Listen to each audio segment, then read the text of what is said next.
Mi nombre es Ana María Godelo y el primer punto nos pide que realicemos un mapa conceptual donde se describa la relación entre las diferentes clasificaciones de señales con diferentes ejemplos. Entonces, vamos a empezar. Entonces, ¿qué son las señales? Las señales son funciones que transportan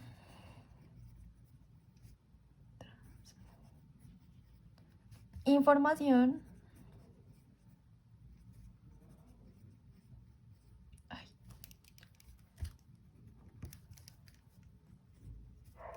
sobre un fenómeno físico.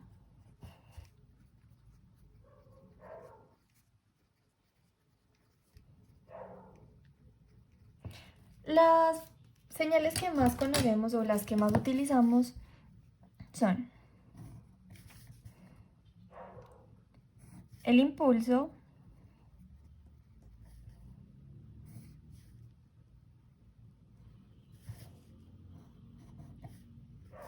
el escalón,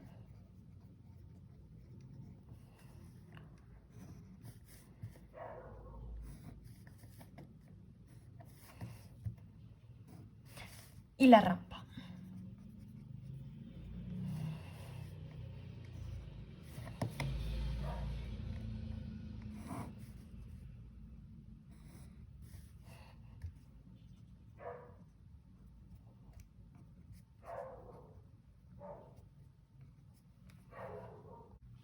Ahora, ¿cómo se clasifican?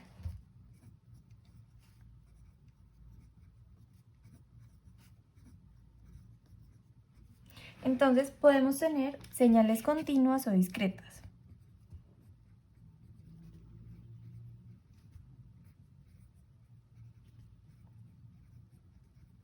Las señales continuas son las que existen para cualquier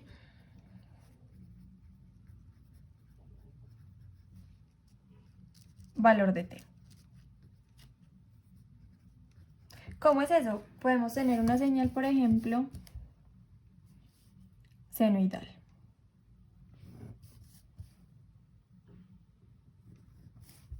Que para cualquier valor de t,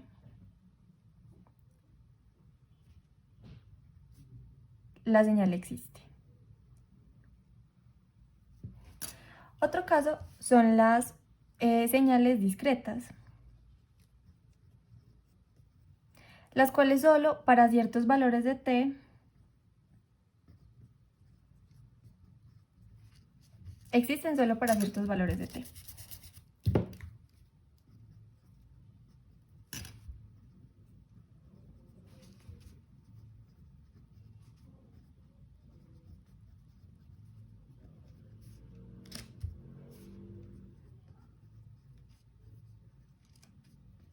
Entonces, por ejemplo, la voy a hacer en este pedacito. Tenemos la misma, pero de forma discreta.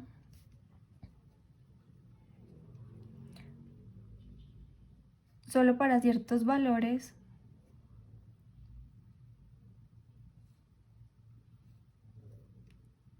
la función existe. También tenemos funciones unidimensionales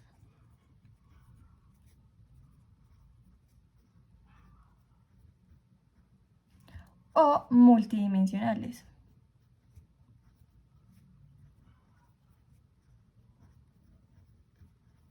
Estas últimas también se pueden llamar multicanal. Entonces, ¿qué es una señal unidimensional? Esta es que solo tiene una variable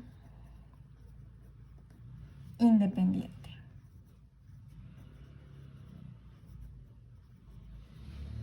Entonces, ¿qué puede ser una señal unidimensional? Por ejemplo, x de t igual a 5t más 2.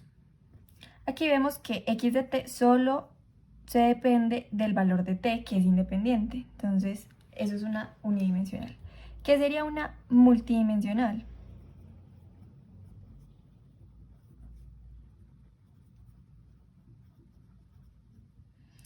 Tiene dos o más variables independientes dentro de la misma señal.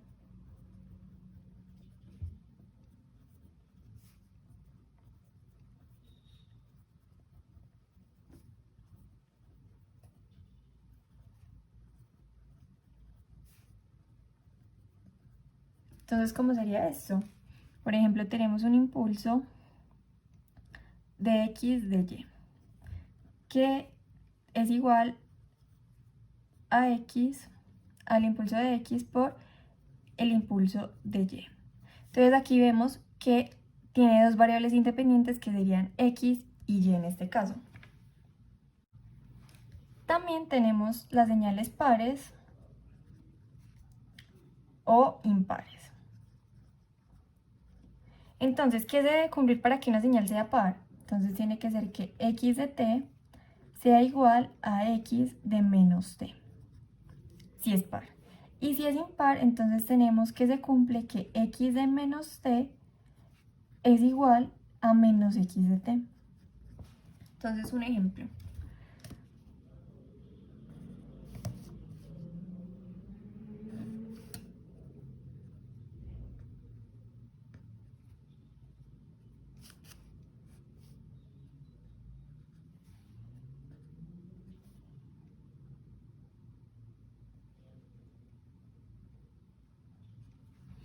Si vemos, en menos 1 la señal vale 1 y en 1 la señal vale 1. Entonces, ¿cómo es eso?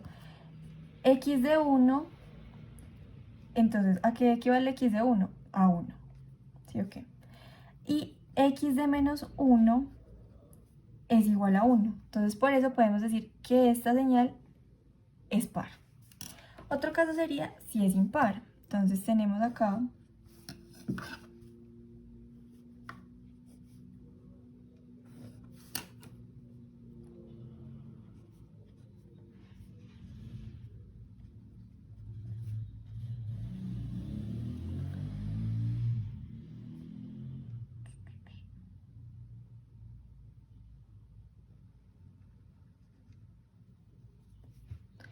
entonces X de menos c. ¿A qué equivale X de menos c? A menos 1. ¿Y a qué equivale menos X de t? Entonces, X de t es igual a menos 1. Perdón, aquí es X de menos c vale 1. Y X de t es igual a menos 1, pero como tenemos este menos de afuera, entonces quedaría menos menos 1. Entonces, sabemos que es 1. Entonces, esta señal es impar. También, continuando, tenemos señales periódicas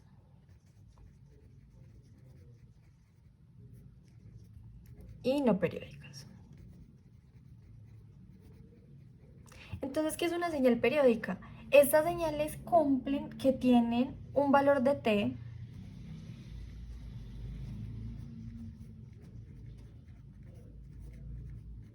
donde la señal se repite.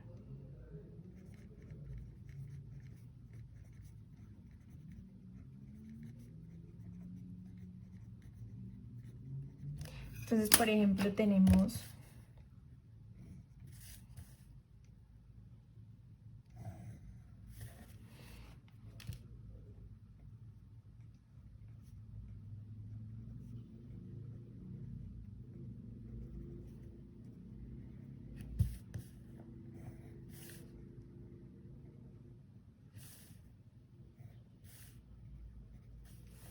por ejemplo,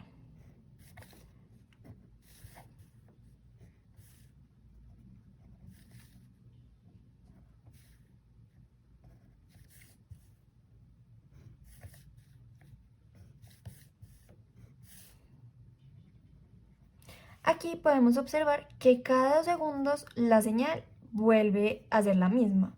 Entonces esta es una señal periódica. Una señal no periódica sería en este caso la que no tiene como un tiempo establecido para como repetirse. Entonces podríamos tener esto, esta que dure más. Ahí ya tenemos una señal no periódica. Tenemos también señales de energía o potencia. Entonces, para este caso, tenemos que si una señales de energía cumple que su energía va a ser entre 0 y menos infinito de acuerdo a esta fórmula. Entonces tenemos que la energía se define como la integral desde menos infinito a infinito de el valor absoluto de la señal al cuadrado al cuadrado. Si esta integral nos da un valor entre 0 e infinito, significa que la señal es de energía. Otro caso sería si es de potencia. Si es de potencia, se cumple que su potencia promedio es entre 0 e infinito igualmente, pero su fórmula es la potencia es igual a 1 sobre el periodo entre, límite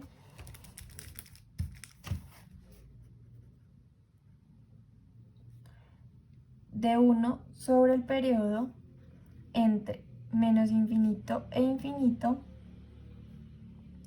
de la señal en valor absoluto elevada al cuadrado. Si las señales son periódicas, estos límites de integración pasan a ser t medios, menos t medios y t medios. Y así se evaluaría la señal y miraríamos si cumple esta fórmula. Por último, en esta clasificación de señales que realizamos acá, tenemos que existen las señales deterministas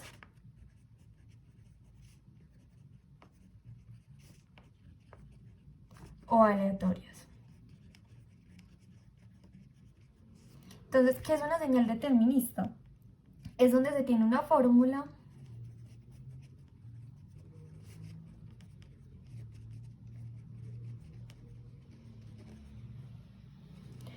en la cual se puede conocer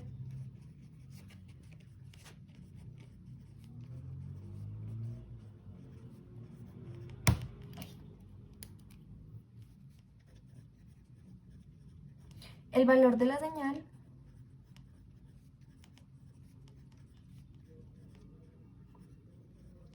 en cualquier instante.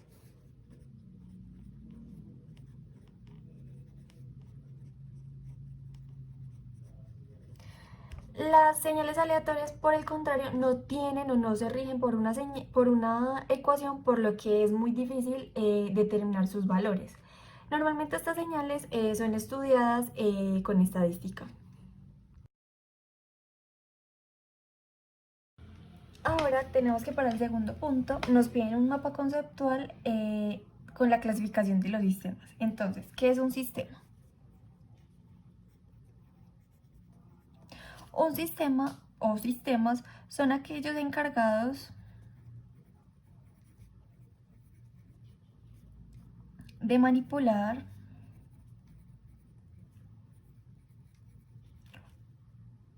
o generar una señal. Entonces, ¿cómo se clasifican?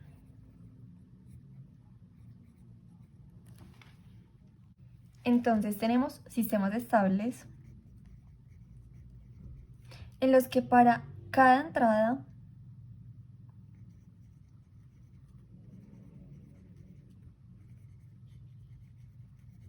tenemos una salida.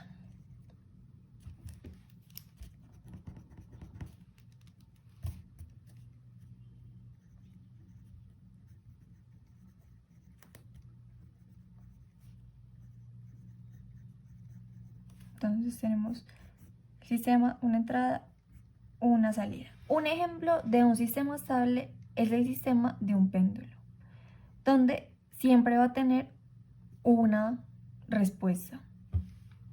Bueno, tenemos sistemas con memoria, los cuales, si un sistema tiene memoria, es porque utiliza valores del pasado. ¿Qué quiere decir esto? Que para su salida necesita valores anteriormente encontrados. Entonces, un ejemplo de esto es, por ejemplo, un atraso. Entonces, donde este es un valor anterior al que se va.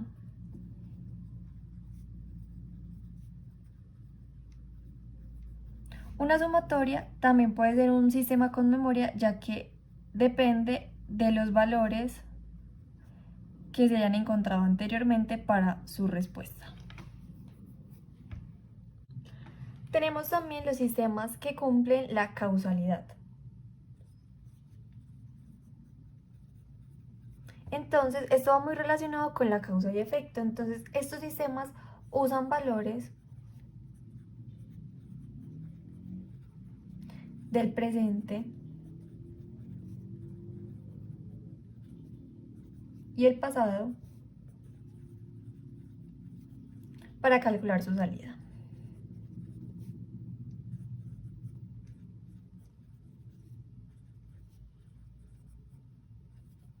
Entonces, por ejemplo, tenemos este sistema.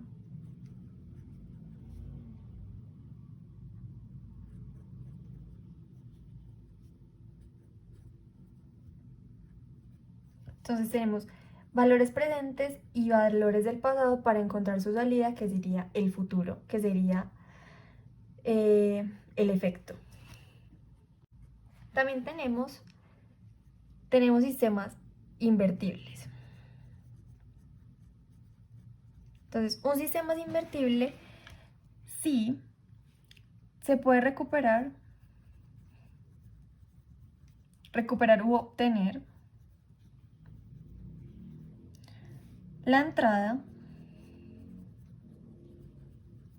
a partir de la salida.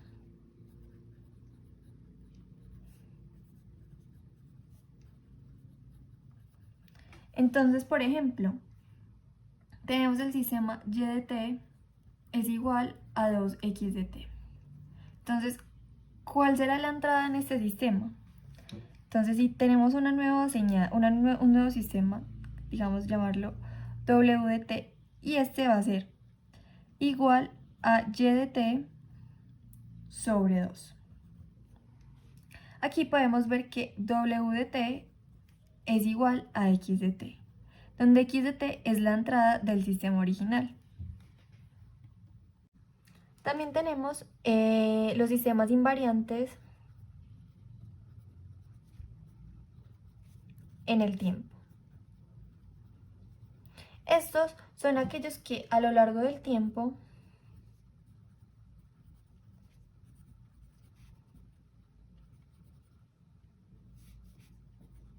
sus propiedades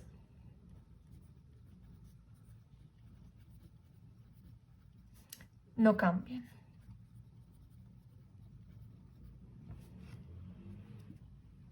Entonces, para esto un claro ejemplo son las señales senoidales, donde estas, por más que pase el tiempo, sus propiedades continúan siendo las mismas. Por último, tenemos los sistemas lineales.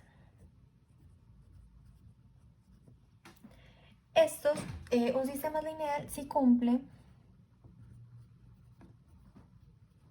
la propiedad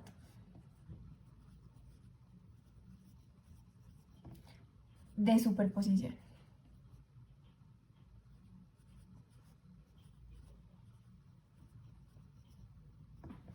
¿Esto qué significa? Que para una salida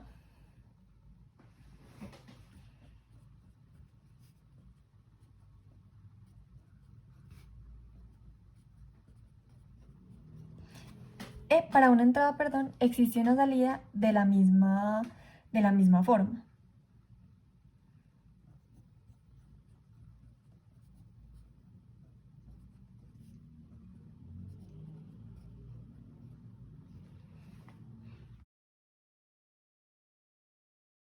En el tercer punto se tiene el análisis de la convolución. Entonces, lo primero que se va a hacer es demostrar algunas propiedades que ésta cumple.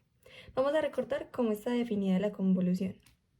Entonces, tenemos que es la integral entre menos infinito e infinito de x de tau por h de t menos tau. Como primera propiedad a demostrar, tenemos que si y de t es igual a y1 de t más y2 de t o x de t es igual a x1 de t más x2 de t, entonces la convolución distribuye para la suma. Entonces, también tenemos en cuenta que y de t va a ser igual a h de t. Entonces lo que vamos a hacer es reemplazar, vamos a iniciar con y de t reemplazándola en la convolución original. Entonces, ¿cómo nos queda esto? Nos queda x por y de t, que va a ser igual a la integral entre menos infinito e infinito de x de tau por y1 de t menos tau más y2 de t menos tau. Lo siguiente que vamos a hacer es aplicar la propiedad distributiva que tenemos en las integrales. Entonces, ¿cómo nos queda esto? Nos queda de la siguiente manera. La integral entre menos infinito a infinito de x de tau por y1 de t menos tau más x de tau por y2 de t menos tau de t. Ahora, teniendo esta expresión así, podemos partir esta expresión en dos integrales por separado. Entonces vamos a tener la integral entre menos infinito e infinito de x de tau por y1 de t menos tau de t más la integral entre menos infinito e infinito de x de tau por y2 de t menos tau de tau, perdón. Como podemos darnos cuenta acá, esta expresión y esta expresión tienen la forma general de la definición en general de la convolución. Por lo que podemos decir que la convolución ahora será x, x por y de t es igual a la convolución de x por y1 de t más la convolución de x por y2 de t. Y así podemos decir que la convolución distribuye para la suma. Ahora vamos a hacer el mismo procedimiento, solo que esta vez vamos a reemplazar x de t. Entonces, ¿cómo nos queda la convolución? Nos queda la integral entre menos infinito e infinito de x1 de tau más x2 de tau por y de t menos tau de tau. Entonces, ¿qué vamos a aplicar ahora? Vamos a aplicar distributiva. Entonces, esto nos queda menos infinito, la integral de menos infinito a infinito de x1 de tau por y de t menos tau más x2 de tau por y de t menos tau de t. Nuevamente vamos a separar las integrales. Entonces, ¿qué tenemos ahora?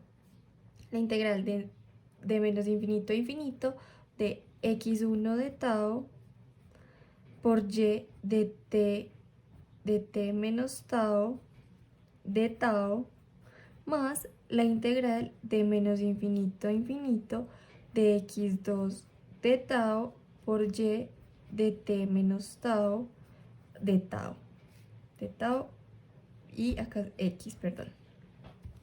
Entonces, nuevamente podemos ver que tanto esta integral como esta integral se parecen a la forma general de la convolución. Entonces, por eso podemos llegar que x por y de t es igual a la convolución entre x1 por y de t más la convolución entre x2 por y de t.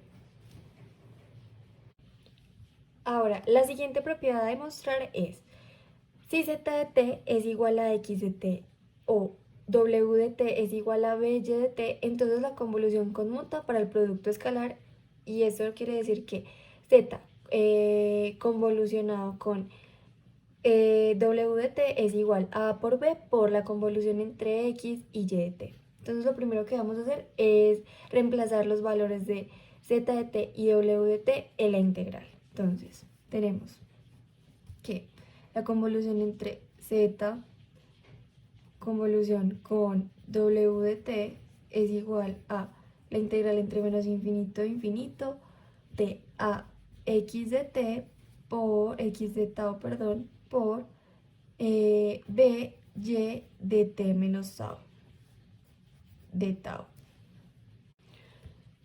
Lo que vamos a aplicar ahora es que cuando en una integral las funciones están multiplicadas por un escalar, es lo mismo sacar los escalares de la integral y integrar normalmente la función. Entonces aquí lo que podemos hacer es la integral, no, perdón. Entonces tenemos que la convolución va a ser a por b de la integral entre menos infinito e infinito de a, perdón, de x de tau por y de t menos tau de tau. Como nos podemos dar cuenta acá, nuevamente esta integral es de la misma forma que la definición en general de la convolución. Entonces podemos decir que a por b es multiplicado la convolución de x por y de t. Y esto va a ser igual a z por omega de t, por lo que se concluye que la convolución conmuta para el producto escalar. La última propiedad a demostrar es la convolución entre x de t y y de t es x convolución y de t. Entonces, ¿cuál será la convolución entre x de t menos a y de t menos b?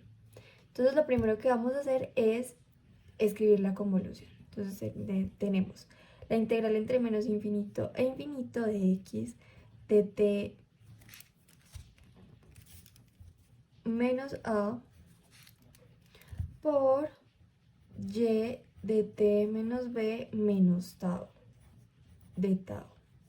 Lo que vamos a hacer ahora es realizar una sustitución. Entonces vamos a llamar a u, que va a ser igual a t menos a. Entonces de u, perdón, acá es de tau. Y acá también. Entonces va a ser de tau. Entonces si queremos reemplazar tau de la expresión de acá, tenemos que tau es igual a u más a. Al tener esta sustitución, bueno, y antes de eso, tau también lo podemos escribir como a más u. Entonces, reemplazamos esto en la integral y nos queda que es la integral entre menos infinito e infinito de x de u por y de t menos b menos menos a menos u, al reemplazar tau por lo que ahora significa du. Entonces, agrupando los términos para tener como una expresión más conocida, podemos obtener que la integral entre menos infinito e infinito de x de u por y de t menos, y sacamos factor común menos, b más a menos u de u. Si nos damos cuenta, esto se parece a la forma general de la convolución nuevamente. Entonces, ¿qué tenemos acá?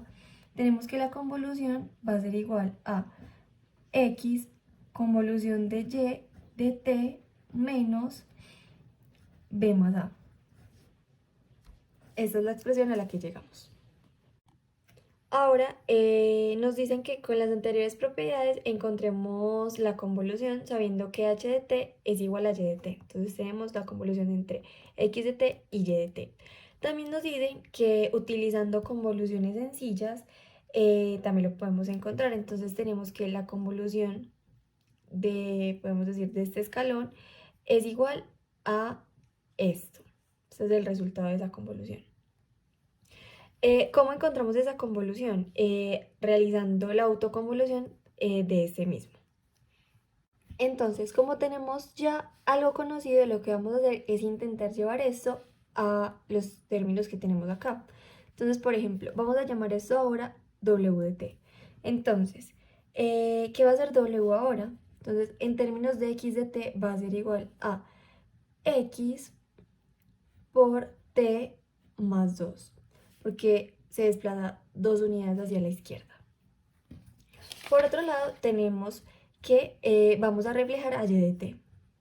Entonces, también al llevarla a los mismos términos, de x de t tenemos que y de t reflejada va a ser igual a 2x de t más 2, porque x de t se desplaza 2 unidades y tiene una magnitud de 2, menos por la magnitud que tenemos ahora de 2x de t más 3, porque se desplaza 3 veces hacia la derecha hacia la izquierda, perdón, para tener esta de acá. Luego de tenerlo así, lo que vamos a hacer es multiplicar ambas funciones. Entonces tenemos que es w por y de t reflejada va a ser igual a, entonces, x de t más 2 por 2x de t más 2 menos 2x de t más 3. Aquí podemos tener también, como lo vimos anteriormente, la propiedad número 1, que era que conmutaba para la suma. Entonces aquí, al realizarlo, tenemos que quedar como x de t más 2 por 2x de t más 2 menos x de t más 2 por 2x de t más 3.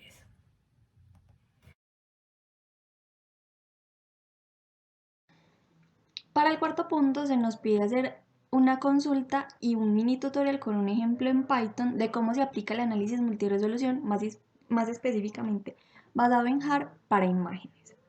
Para este tutorial vamos a hacer uso de la librería de Python PyWebel. Esta transformada tiene como ventajas que realiza el análisis multiresolución por medio de ventanas dilatadas. Uno de sus mayores usos en imágenes es la comparación de ellas y el procesamiento, además del reconocimiento de patrones. Esta transformada tiende a tener la mayor parte de su energía concentrada en una fracción de coeficientes que nosotros conocemos como detalles. Esta es la clave de que se logre una buena comprensión y eliminación del ruido de estos datos. Ahora, retornando a la librería, esta está compuesta por todas las familias de transformadas conocidas y otras. En nuestro caso utilizaremos la familia HAR, pero también podríamos utilizar Douchies, que también fue vista en clase. Entonces, este ejemplo fue tomado del libro Data Driven Science and Engineering realizado por Steven Bruton. Comenzamos importando todas las librerías necesarias para este ejemplo. También para uso de este ejemplo, la imagen con la que vamos a trabajar es esta. A esta le realizaremos la descomposición. Entonces, aquí estamos diciendo el tamaño que va a tener la imagen y por medio de Android es que vamos a cargar la imagen y luego la vamos a volver en escala de grises. Ahora, para la descomposición tenemos N, que va a ser el número de niveles, que en este caso van a ser 2 niveles, W, que va a ser la familia que se va a utilizar. Entonces ahora comenzamos utilizando la función WaveDeck2. Esta realiza la transformada multinivel en 2 dimensiones. Recibe como parámetros los datos, que en este caso es la imagen. También recibe la familia que se va a trabajar. Y por último, los niveles en los que se va a tratar. Luego de esto, ella nos va a retornar una lista de coeficientes o detalles, si los queremos llamar así. Luego de esto los vamos a normalizar y posteriormente se realiza la transformada inversa. Luego, cuando corremos este código, lo que encontramos es la descomposición de la imagen, donde aquí podemos ver a más detalle la imagen que estamos analizando y luego vemos los diferentes otros detalles que tiene ella. Para el quinto punto nos dan un pulso trapezoidal. El pulso está definido como x de t que para t entre 4 y 5 es 5 menos t, para t entre menos 4 y 4 es 1, para t entre menos 5 y menos 4 es t más 5 y es 0 para otro caso. A partir de x de t se define una nueva señal que es w de t u omega de t. que está definida como la sumatoria de k igual a menos infinito hasta infinito de x de t menos 10k. Lo primero que vamos a hacer es dibujar el pulso que nos dan. Entonces se dice, entre 4 y 5 es 5 menos c. Entonces, 5 menos c sería de esta manera. Luego, entre menos 4 y 4 es un valor constante que es 1. Hasta menos 4, pues. Y tenemos que entre menos 5 y menos 4 es t más 5. Entonces tiene esta forma. Lo demás es 0. Ahora, para graficar w de t u omega de t, tenemos que es una señal periódica. Entonces, para esto vamos a evaluar diferentes valores de k. Entonces, cuando k es igual a 0, tenemos que omega de t es igual a x de t menos 10 por 0. Esto es igual a x de t. Por lo que sería la misma función que tenemos dibujada anteriormente, el mismo pulso.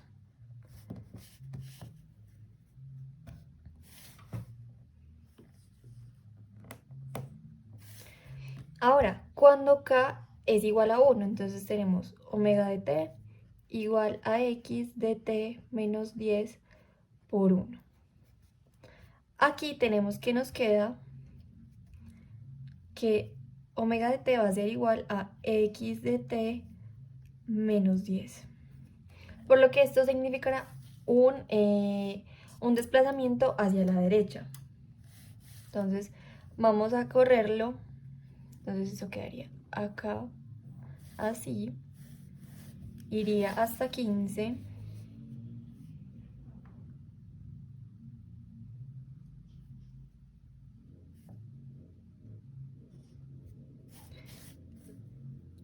Y encontraríamos ese nuevo pulso. Ahora, un valor para el lado izquierdo. Entonces tenemos con k igual a menos 1. Entonces omega de t va a ser igual a x de t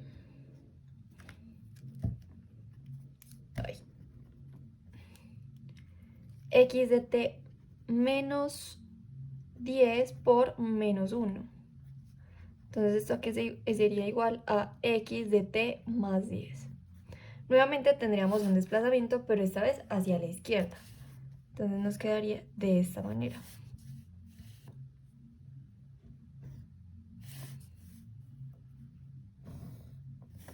Entonces acá tenemos para acá igual a menos 1, para acá igual a 0, para acá igual a 1. De esta forma se irá repitiendo desde menos infinito hasta infinito.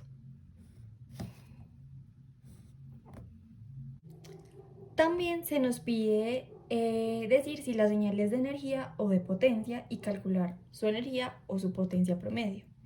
Cabe mencionar que como es una señal periódica, su energía es infinita.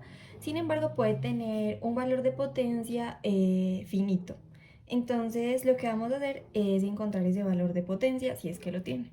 Entonces, sabemos que la potencia está definida por 1 sobre el periodo por la integral de 1 menos t sobre 2 y t sobre 2, si es una señal periódica, de el valor absoluto de la señal al cuadrado. Entonces, como es una señal periódica y está como dividida por tramos, vamos a tener, bueno, inicialmente, ¿cuál es el periodo de nuestra señal? Nuestro periodo, si nos damos cuenta, es 10. Entonces, ¿cuál sería nuestra potencia promedio? Entonces sería 1 sobre 10 de la integral. Aquí vamos a partir esta integral por tramos. Entonces tenemos la integral entre menos 5 y 4 de t más 5 al cuadrado de t, más la integral entre menos 4 y 4 de 1 de t, más la integral entre 4 y 5 de 5 menos t al cuadrado de t. Entonces, listo.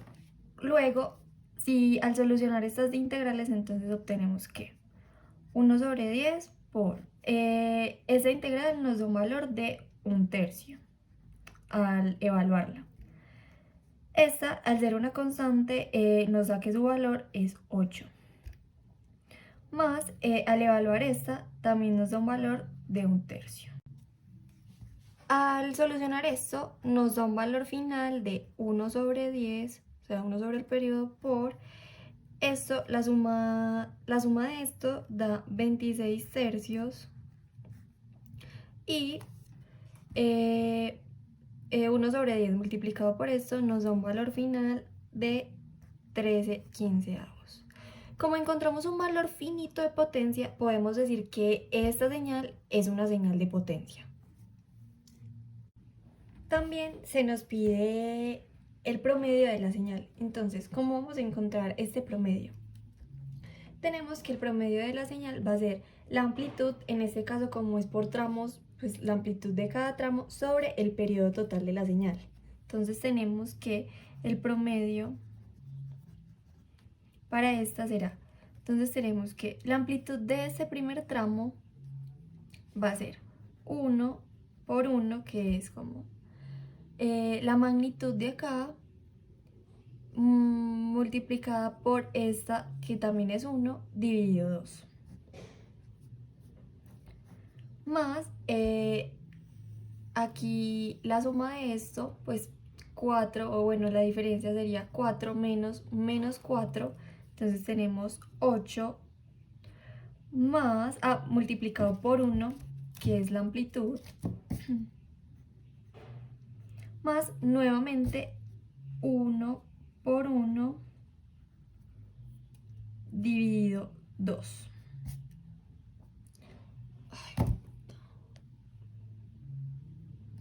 Entonces, tenemos dividido el periodo, que en este caso es 10. Entonces, ¿eso qué nos da? Bueno, aquí podemos tener estas, que sería, pues nos daría 1 más 8 dividido 10. Entonces sería 9 dividido 10.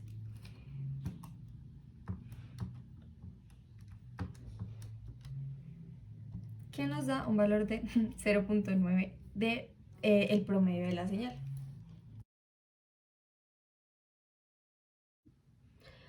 Para el sexto punto tenemos, dice, dibuje la señal de salida indicando el orden de las operaciones para la señal x de t del punto 5. Entonces recordemos que era un pulso trapezoidal. Entonces tenemos que dice, usando y de t igual a menos x de 2 por t más 2 menos 6. Entonces primero vamos como a simplificar esto. Entonces y de t nos queda que es igual a x a menos x de 2t más 4 menos 6. Y pues al final nos queda como y de t igual a menos x de 2t menos 2. Entonces, la primera operación que vamos a realizar es el menos. Entonces vamos a llamar que x1 de t, o bueno, y1 de t, va a ser igual a menos x de t. Entonces, ¿esto qué significa? Entonces, nos van a cambiar los límites. Entonces vamos a tener ahora que tenemos que, si con ese menos nos queda que es t menos 5 para t entre 4 y 5. También tenemos menos 1 porque se refleja respecto al eje X. Entonces ahora tenemos que es t entre menos 4 y 4. Tenemos también que nos queda acá que entre menos 5 y menos 4 vamos a tener menos 5 menos t. Y 0 nuevamente para otro caso. Entonces, como nos queda esto. Tendríamos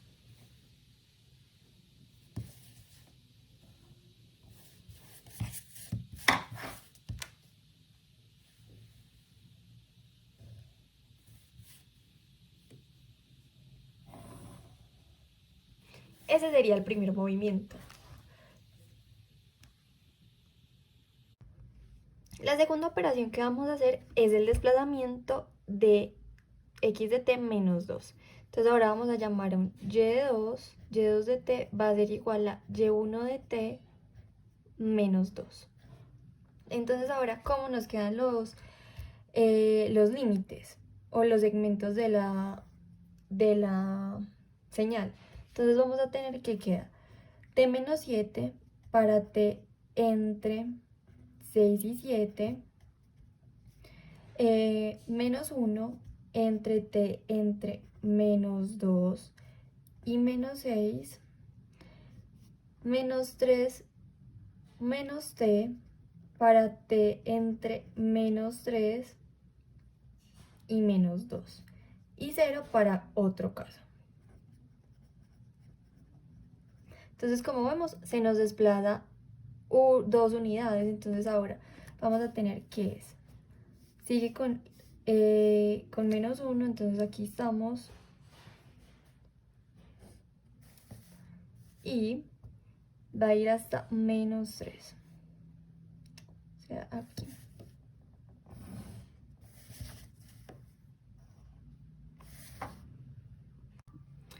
La última operación que vamos a realizar es entonces la multiplicación de la señal por 2. Entonces vamos a tener que y de 3t va a ser igual a 2 por y2 de t.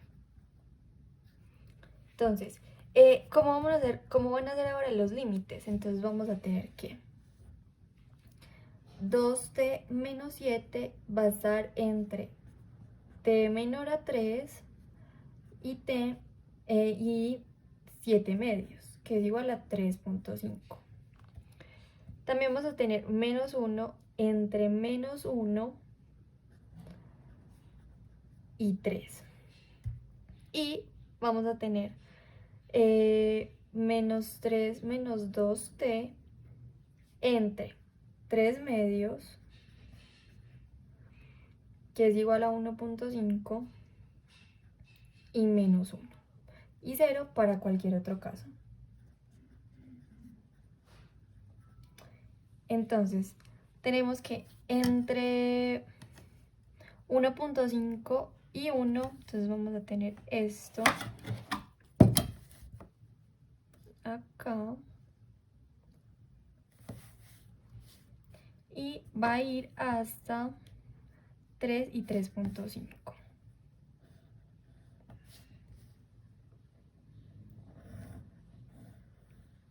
Esta es la salida final de la señal.